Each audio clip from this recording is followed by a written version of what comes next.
அன்பானவர்களுக்கு வணக்கம். இன்றைய மக்கள் அரசியல் ஊடகத்தில் உங்களுக்காக ஒரு சிறப்பான காணொளி. திரும்ப திரும்ப நான் சொல்றது, இங்கே கட்சி அரசியல், தேர்தல் அரசியல் தான் இருக்குதே ஒழிய மக்கள் அரசியல் இல்லை. அதான் இந்த சிக்கலுக்கு காரணம்.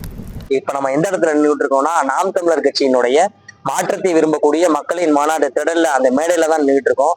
கிட்டத்தட்ட ஒரு 200 அடி, 200க்கு 60 அடி மேடை. 234 வேட்பாளர்களும் ஒரே மேடையில அமரக்கூடிய இடம். பெரிய எல்இடி திரை.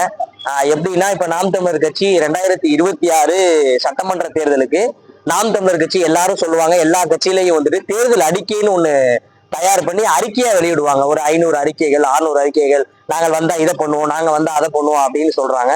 ஆனா நாம் தமிழர் கட்சி இது வந்துட்டு தேர்தல் அறிக்கைன்னு இல்லாம, நாங்க நாம் தமிழர் கட்சி ஆட்சிக்கு வந்தா செயற்பாட்டு வரைவு நாங்க எப்படி அந்த ஆட்சியை கொடுப்போம் அப்படிங்கிறத இந்த பெரிய எல்இடி ஸ்கிரீன் மூலியமா கல்வி முதல் மருத்துவம் அதை வந்துட்டு கல்வி, மருத்துவம், முக்கியமான அத்தியாவசிய தேவைகள், அப்புறம் வந்து இந்த மக்கள் அக்குவரை சொல்ல போனா எல்லாருமே இந்த நாம் தமிழர் கட்சி ஆட்சிக்கு வந்தா எப்படி இருக்கும், இந்த மக்கள் எப்படி செழிப்பா வாழுவாங்க, இயற்கை வளம் எப்படி இருக்கும், இந்த மண் வளம் எப்படி இருக்கும், இந்த கடல் வளம் எப்படி இருக்கும், ஆடு மாடுகள் அதாவது இருக்கிற இடத்துல கிராமப்புறத்திலேயே இந்த தொழிற்சாலைகள் இதெல்லாம் எப்படி இருக்குங்கிறத ஒரு எல்இடி ஸ்கிரீன் மூலியமா உங்களுக்கு வந்துட்டு ஒரு படமா காமிக்க இருக்கிறாங்க.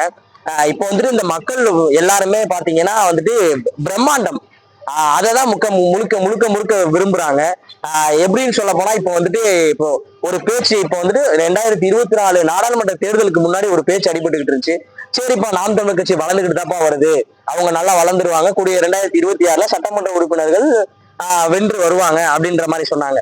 அதற்கு இடையில பாத்தீங்கன்னா, இப்போ வந்துட்டு சமீபத்துல ஒரு பெரிய நடிகர், உச்ச நடிகர், அதாவது உங்களுக்கு எல்லாருக்குமே தெரியும், அவர்கள் வந்துட்டு கட்சி ஆரம்பிச்ச உடனே எல்லாமே என்ன சொல்லிட்டாங்க, முன்னாடி வந்துட்டு தளபதி ரசிகர்கள் தான் இவருக்கு வாக்களிச்சாங்க, அதனால வந்துட்டு இவருக்கு வந்துட்டு இப்போ ஓட்டு பிரிஞ்சிரும், அண்ணன் சீமான் அவர்களுக்கு ஓட்டு பிரிஞ்சிரும், அதனால வந்துட்டு வாக்கு சதவீதம் எப்படி குறைஞ்சிரும் அப்படிங்கிற மாதிரியே சொல்லிக்கிட்டு இருக்காங்க. அப்படி கிடையாது. எங்களுக்கு வந்து அது அது வந்துட்டு ஒரு கொள்கை இல்லாத, நாங்க நினைச்சோம் ஒரு கொள்கையோட வருவாங்க, சரி வந்துட்டு ஒரு தமிழர் அவர் வர்றாரு, இதுக்கு வர்றாரு, அதனால ஒரு கொள்கையோட வருவாங்க அப்படின்னு நினைச்சோம். ஆனா வந்துட்டு அந்த கொள்கை வந்துட்டு அது வந்துட்டு கொள்கை கூமுட்டையா மாறுமேன்னு இது வரைக்கும் தெரியல. அதனாலதான் அது ஒரு எடுத்துக்காட்டா அதை காட்டுறதுக்காக தான் நாம் தமிழர் கட்சிக்கும் வாக்கு இருக்குது, நாம் தமிழர் கட்சிக்கும் தனி செல்வாக்கு இருக்குது அப்படின்னு காட்டுறதுக்காக தான் இந்த மாநாடு. இந்த மாநாடு கிட்டத்தட்ட பாத்தீங்கன்னா ஒரு 2 லட்சம் பேர் உட்கார்ற மாதிரி இருக்கைகள் போடப்பட்டிருக்குது. எப்படின்னு பாத்தீங்கன்னா, இதுல வந்துட்டு ஒரு 44 கட்டங்களாக பிரிச்சிருக்கிறாங்க. ஊடகம், மாற்றுத்திறனாளிகள், வெளிமாநில உறவுகள், வெளிநாட்டு உறவுகள் இப்படின்னு தனித்தனியா பிரிச்சு கிட்டத்தட்ட 38 மாவட்டங்கள் இந்த மாதிரி மாவட்டங்களாக பிரிச்சு 44 கட்டங்களாக பிரிச்சு வச்சிருக்கிறாங்க. கிட்டத்தட்ட இந்த 44 கட்டங்கள்ல 2 லட்சம் இருக்கைகள் போடப்பட்டிருக்கு.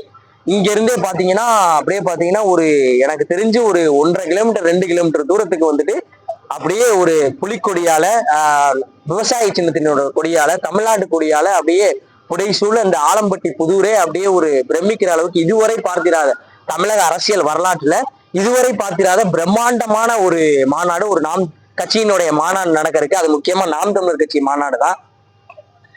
இந்த இடத்துல வந்துட்டு அண்ணன் சீமான் அவர்கள் 234 வேட்பாளர்களை அறிவித்து அதற்கு பிறகாக நேரடியாக தேர்தல் அறிவிப்பதற்கு முன்பாகவே நேரடியாக களத்திற்கு சென்று மக்களிடம் வாக்குகளை சேகரிக்க இருக்கிறாங்க.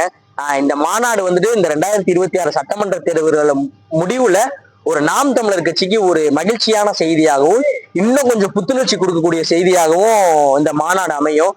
இந்த மாநாடு இப்ப இன்றைக்கு மதியத்திலிருந்து சரியாக 4 மணில தொடங்கிய மாநாடு இரவு 9-9:30 மணி வரைக்கும் இந்த மாநாடு நடக்க இருக்கு.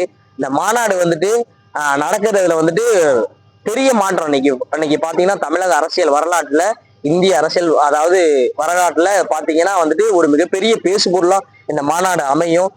இந்த மாநாடு வந்துட்டு பாத்தீங்கன்னா பல்வேறு சிறப்பு அங்கிட்டு பாத்தீங்கன்னா நமது தமிழுக்காகவும் நம்ம தாய் நிலத்துக்காகவும் உயிர்நீத்த நமது மாவீரர்கள், அதாவது நமது முன்னோர்கள், இவங்க புகைப்படம்லாம் வச்சிருக்கிறாங்க. இவங்க புகைப்படம்லாம் வச்சிருக்கிறாங்க. நமது தமிழ் முன்னோர்கள், நமது வந்துட்டு மாவீரர்கள், இவங்களோட புகைப்படம் ஃபுல்லா அந்த பக்கம் ஃபுல்லா புடை சூழப்பட்டிருக்கு. இந்த பக்கம் பாத்தீங்கன்னா நமது தமிழர்கள், தமிழுக்காக உயிர் நீத்தவர்கள், இவங்க புகைப்படம்லாம் வச்சிருக்கு. இவங்க புகைப்படம்லாம் வச்சு இதுவரைக்கும் எந்த கட்சி வரலாற்றுலையும், எந்த அரசியல் கட்சி மாநாட்டிலையும், எந்த அரசியல் கட்சி கூட்டங்கள்லையும் இந்த மாதிரி ஒரு புகைப்படங்களை வச்சு நான் பார்த்தது இல்லை. தமிழ் மறவர்கள், தமிழுக்காக உயிர் நீத்தவர்கள், மாவீரர்கள், இந்த மாதிரி புகைப்படங்களை வச்சு நம்ம எங்கேயும் பார்த்திருக்க மாட்டோம். இது நாம் தமிழர் கட்சி ஒரு மாற்றம்னே சொல்லிட்டு, இப்ப மாற்றம்னு வந்துட்டு அவர் ஏமாற்றத்தை தான் நோக்கி போறாரு. இப்ப இருக்க அந்த தமிழக வெற்றி கழகத்துடைய அவங்க வந்துட்டு ஒரு இளைஞர்களை மாணவர்களை எந்த பாதையில கொண்டு செல்றாங்கன்னு நமக்கு தெரியல.